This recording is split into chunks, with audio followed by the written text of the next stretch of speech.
তাদের ক্ষতি করে, বরং তাদের উপকার করার চেষ্টা করে।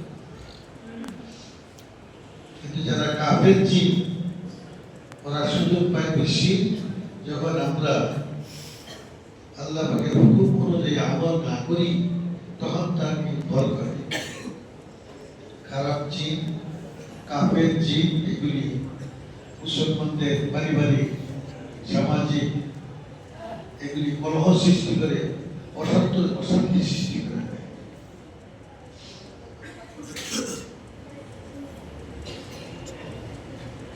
এই জন্য বড় হুজুরও বলতেন, বড় হুজুরের কাছে মানুষ আসতো, তেল পরা পানি পরা দিতেন হুজুর, সাথে সাথে বলতেন নামাজ না পড়লে এই তেল পরা পানি পরা কোনো কাজে আসবে। আমিও তাই বলে দিই, এই নামাজ আদায় না করলে, ৫ ওয়াক্ত নামাজ ঠিক মতো না আদায় না করলে এই তেল পরা পানি পরা কোনো কাজ হবে। কারণ যাদের কারণে আমাদের পারিবারিক সমস্যার সৃষ্টি হয়, তারা কিন্তু এই সুযোগটা পায় নামাজ না পড়ে। আর যখন সে ৫ ওয়াক্ত নামাজ আদায় করে, আমরা নিজেরাও নামাজ আদায় করব, আমাদের স্ত্রী মনকেও নামাজ পড়তে বলবো, সন্তানাদিও ছোটবেলা থেকেই নামাজের খুব পাবন্দি করবে, অনেক সমস্যা থেকে আমরা রেহাই পেয়ে যাব। জিন শয়তান আমাদের মাঝে অশান্তি এবং কলহ সৃষ্টি করার সুযোগ পাবে। এই জন্য আমরা নিজেরাও যেরকম ৫ ওয়াক্ত নামাজ আদায় করবো, নিজের সন্তানাদি, ছেলে মেয়ে, তাদেরকেও নামাজের খুব পাবন্দি করতে বলবো, তারা যেন ৫ ওয়াক্ত নামাজ আদায় করে। নবী সাল্লাল্লাহু আলাইহি ওয়াসাল্লাম বলেছেন, মুরু সিবিয়ানাকুম বিস-সালাতি ৭ সিনিন ওয়াদরিবু আলাইহা ১০ সিনিন।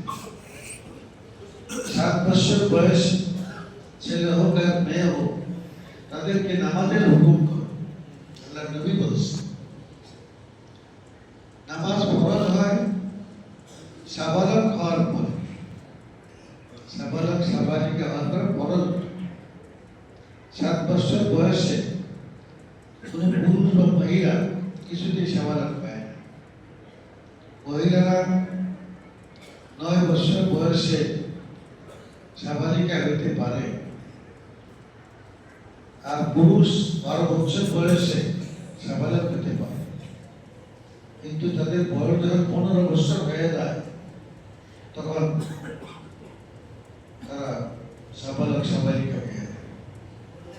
১৫ বছর বয়সে পুরুষ মহিলা সাবালক সাবালিকা হয়ে যায়, আর কোনো আলামত বা চিহ্ন পাওয়ার দরকার পড়ে না। আর যদি সাবালিকা হওয়ার কোনো লক্ষণ পাওয়া যায়, যেমন স্বপ্নদোষ হয়ে গেছে, ৯ বছর বয়সে কোনো মহিলা স্বপ্নদোষ, সাবালিকা ৯ বছর আগে হয়। আর ছেলের বয়স যখন ১২ বছর হয়, আর কোনো লক্ষণ পাওয়া যায়, তখন স্বপ্নদোষ হয়ে গেছে, বোঝা গেল সে সাবালক হয়ে গেছে। ৯ বছর এবং ১২ বছরে মহিলা পুরুষ তারা সাবালক সাবালিকা হয়, তখন তার উপর নামাজ রোজা ফরজ। কিন্তু আল্লাহ নবী সাল্লাল্লাহু আলাইহি ওয়াসাল্লাম ৭ বছর বয়সেই নামাজের হুকুম করেছেন, মুরু সিবিয়ানাকুম বিস-সালাতি ৭ সিনিন। ছেলে হোক আর মেয়ে হোক, ৭ বছর বয়সে তাদেরকে নামাজ পড়তে বলো, নামাজ পড়ার আদেশ করো। কেন এত আগে কেন নামাজ পড়তে বলছেন? যে আগের থেকেই নামাজটা পড়লে অভ্যস্ত হয়ে, যাতে অভ্যস্ত হয়ে যায়, সাবালক সাবালিকা হওয়ার হইলে পরে যেন কোনো নামাজ কাজা না হয়, কোনো ব্যতিক্রম না হয়। এই জন্য সাবালক সাবালিকা হওয়ার আগেই তারা কয়েক বছর আগে আল্লাহ নবী নামাজ পড়ার হুকুম করেছেন। পিতা মাতা, গার্জিয়ান বা উস্তাদ তাদেরকেও হুকুম করেছেন, তোমরা তোমাদের কচি কাচাদেরকে 7 বছর বয়সে নামাজের হুকুম করো।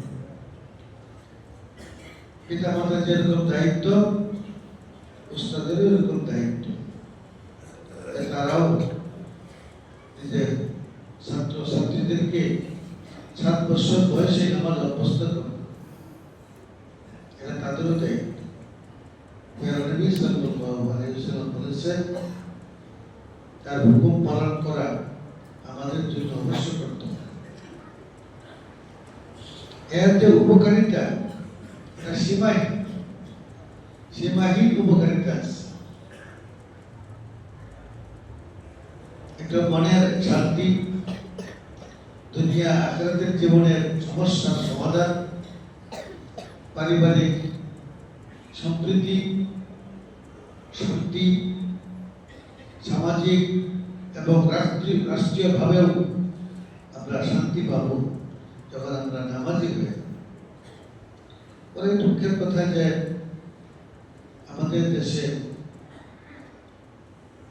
যত মুসলমান আছি আমরা, এর মধ্যে মাত্র 10 ভাগ মুসলমান নামাজ আদায়, শতকরা 10 ভাগ, শতকরা 5 ভাগ মুসলমান রোজা রাখে, বাকি 90 ভাগ মুসলমান নামাজ পড়ে, আর 95 ভাগ মুসলমান রোজা আদায় করে। আসলে এই জন্য এরকম হয় যে আল্লাহ পাকের হুকুমের কোনো গুরুত্ব নাই আমাদের কাছে। চাকরি বাকরির ক্ষেত্রে বস, প্রিন্সিপাল, তাদের হুকুমের মূল্য আছে, আমরা যেভাবেই হোক হুকুম পালন করি। কিন্তু আল্লাহ পাককে আমরা খুবই খাটো দৃষ্টিতে দেখি, তার হুকুমকে আমরা মূল্যায়ন করি। এর জন্য পরকালে জবাবদিহি করতে হবে। প্রিয় ভাইরা আমার, আমরা আল্লাহ পাকের হুকুমকে মূল্যায়ন করি। আল্লাহ নবী সাল্লাল্লাহু আলাইহি ওয়াসাল্লাম তার আদেশকে আমরা মূল্যায়ন করি, যথাযথ পালন করি। এর লাভ আমাদেরই হবে, দুনিয়ার লাভ, পরকালের লাভ। আল্লাহ রাব্বুল আলামিন নামাজ, রোজা, হজ, যাকাত এগুলির হুকুম করেছেন। এর একটা রহস্য আছে, কিতাব পত্রে লেখা আছে। কি রহস্য? নামাজ কেন ফরজ করলেন, রোজা কেন ফরজ করলেন, যাকাত কেন ফরজ করলেন, হজ কেন ফরজ করলেন, অন্যান্য ন্যায় আমলের কথাও বলা আছে। এই সমস্ত ন্যায় আমল করবে। বুখারী শরীফেও আছে যে চাষের নামাজ পড়বে, শাকের নামাজ পড়বে, মাগরিবের পর আওয়াবিনের নামাজ পড়বে, শেষ রাতে তাহাজ্জুদ নামাজ পড়বে। প্রত্যেকটির খুব রহস্য আছে। এই রহস্যময়ী আদেশ আমরা মূল্যায়ন করি, সম্মান দেই, যথাযথ পালন করি। আল্লাহ পাক আমাদের শারীরিক, মানসিক, দুনিয়া আখিরাতের অনেক সমস্যার সমাধান করবেন আল্লাহ। এই জন্য আমরা খুব মূল্যায়ন করি, সম্মান দেই। আল্লাহ রসুলের হুকুমের আমরা সম্মান দিই।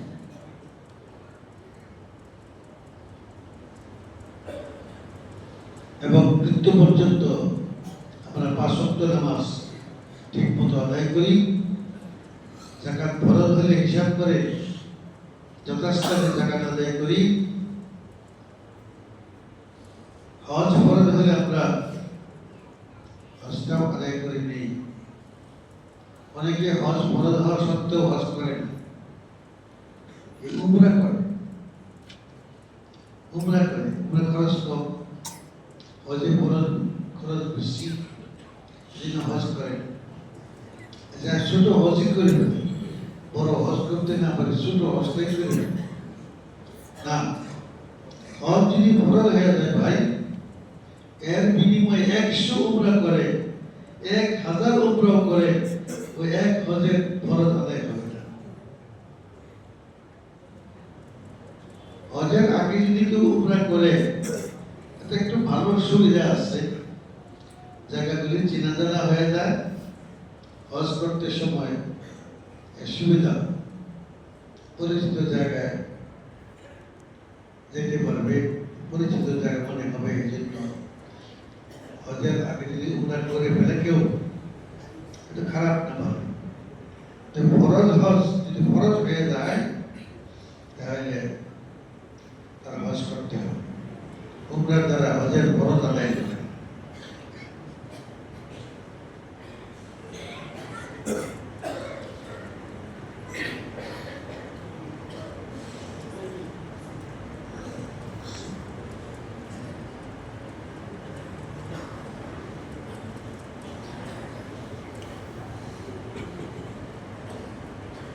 ফ্যান করে দিয়ে দেন তো।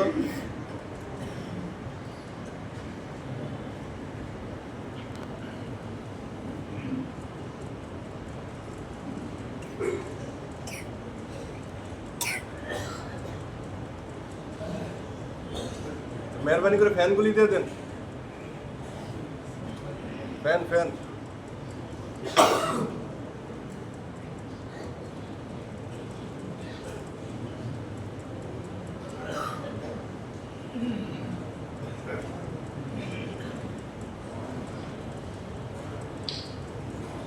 আরেকটা জরুরি কথা রাসূল পাক সাল্লাল্লাহু আলাইহি ওয়াসাল্লাম বলেছেন, যারা রমজান মাসে 30 দিন রোজা রাখবে,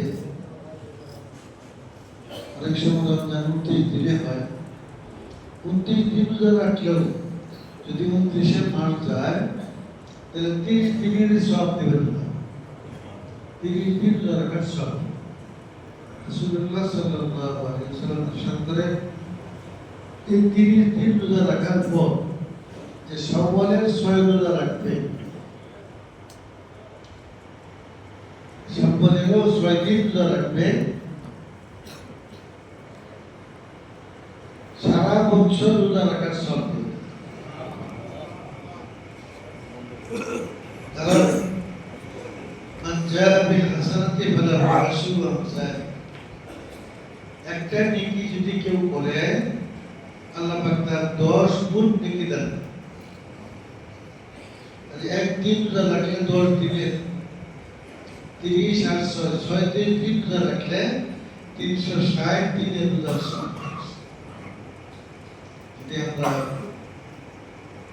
ওই 6 দিনের রোজা রাখি, আমরা চেষ্টা করব 6 দিন রোজা রাখতে।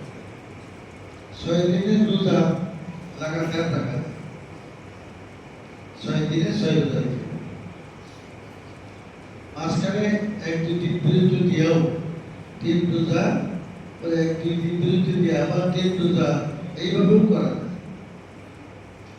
আর একটা রোজা দেখে আরেকদিন বিরতি, পরে আরেকবার রোজা, আরেকদিন বিরতি, এইভাবেও এই 6 রোজা রাখা, অর্থাৎ একাধারেও রাখা যায় আর বিরতি দিয়েও এই রোজা রাখা।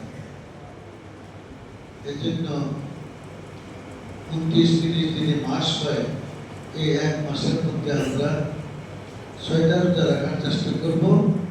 আল্লাহ পাক সারা বছর রোজা রাখার সওয়াব।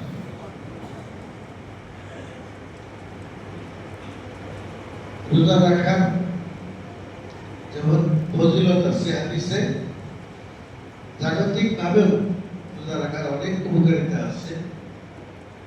অনেক অমুসলিম ডাক্তার মন্তব্য করে এই মুসলমানরা 30 দিন রোজা রাখে, তাদের 1 বছরের গ্যারান্টি, 1 বছরের মধ্যে জটিল রোগে আক্রান্ত হবে। রোজা রাখার যেমন কোরআনের হাদিসে ফজিলত আছে, এরকম শারীরিক, মানসিক এবং জাগতিক অনেক উপকার আছে। উপকার ছাড়া কোনো হুকুম আল্লাহ বা ফরজ করেন নাই, আমাদের অনেক উপকার। আল্লাহ রাব্বুল আলামিন আমাদের জন্য যেটা ভালো এটারই হুকুম করেন, আমাদের জন্য যেটা ক্ষতিকর এসব জিনিস আল্লাহ পাক হুকুম করেন। বরং নিষেধ। এই জন্য সারা পৃথিবীতে যত আরাম জিনিস আছে, আরাম খাদ্য দ্রব্য খাইতে নিষেধ করছে, কারণ এটা ক্ষতিকর। জীবজন্তুর মধ্যেও অনেক জীবজন্তু খাওয়াকে আরাম করেছে, আর কিছু কিছু জীবজন্তুর গোশত খাওয়াকে হালাল করেছে। এটা বেশি ক্ষতিকারক, এগুলো খাইতে নিষেধ করেছে। যেমন শুয়োর, কুকুর, বানর এবং হাতি এবং হিংস্র জীবজন্তু গরুদের গোশত খাইতে নিষেধ করেছে। কেন? খাদ্যদ্রব্যের কারণে মানুষের চরিত্রের পরিবর্তন হয়। যদি হিংস্র জীবজন্তুর গোশত খায় তাহলে তাদের মেজাজটা, তাদের স্বভাবটা হবে হিংস্র। আর এই হিংস্র হওয়া এটা কারো কাম্য নয়। এই জন্য হিংস্র এবং হারাম জীবজন্তু এগুলি গোশত খাওয়া নিষেধ করেছে, এবং হালাল যেগুলির দ্বারা মানুষের এই ধরনের কোনো ক্ষতি হয় না এগুলিকে আল্লাহ পাক হালাল করেছে। এজন্য আল্লাহ পাকের হুকুম, আহকাম, আল্লাহ নবীর যে হুকুম, এগুলি সবই একমাত্র রহস্য আছে। আমরা যদি এগুলো ঠিকভাবে পালন করি তাহলে আমরা ওই সমস্ত কুস্বভাব থেকে দূরে থাকতে পারবো, হেফাজতে থাকতে পারবো। আল্লাহ পাক আমাদেরকে আল্লাহ ও রসুলের সমস্ত হুকুম আহকাম সম্মান দিয়ে যথাযথ মূল্যায়ন করে ঠিক মতো হুকুম পালন করার তৌফিক আমাদের সবাইকে আল্লাহ পাক দান করুন। আমিন। সময় আছে?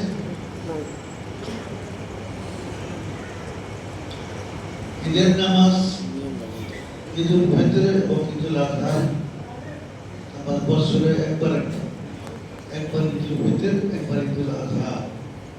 এই জন্য আমরা নিয়মটা ভুলে যাই।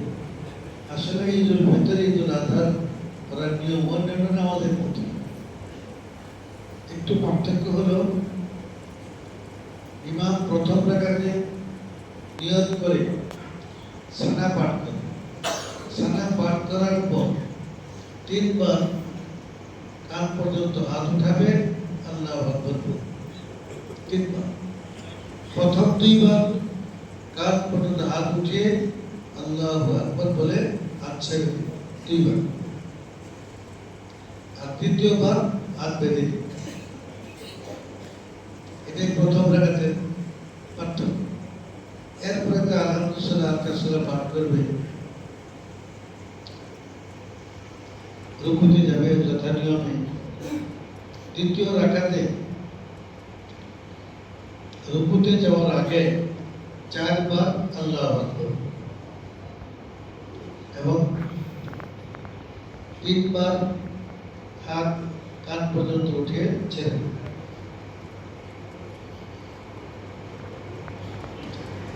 চতুর্থবার সোজা রুকুতে চলে, চতুর্থ তাকবীর হলো রুকুর তাকবীর। এই জন্য চতুর্থবার রুকুতে চলে যায়। এটাই পার্থক্য। এই নামাজ অন্যান্য নামাজের মতোই, শুধু প্রথম রাকাতে সানা পাঠ করার পর 3 বার আল্লাহু আকবার বলবে, কান পর্যন্ত হাত উঠাবে, তৃতীয়বার হাত বেঁধে দিবে, প্রথম 2 বার হাত ছেড়ে দেবে। দ্বিতীয় রাকাতে রুকুতে যাওয়ার আগে 4 বার তাকবীর, আল্লাহু আকবার। প্রথম 3 বার হাত কান পর্যন্ত উঠিয়ে ছেড়ে দেবে। চতুর্থবার শুধু সোজা রুকুতে চলে যাবে। চতুর্থ তাকবীর রুকু উঠছে। জি, আমরা কাতার সোজা করি।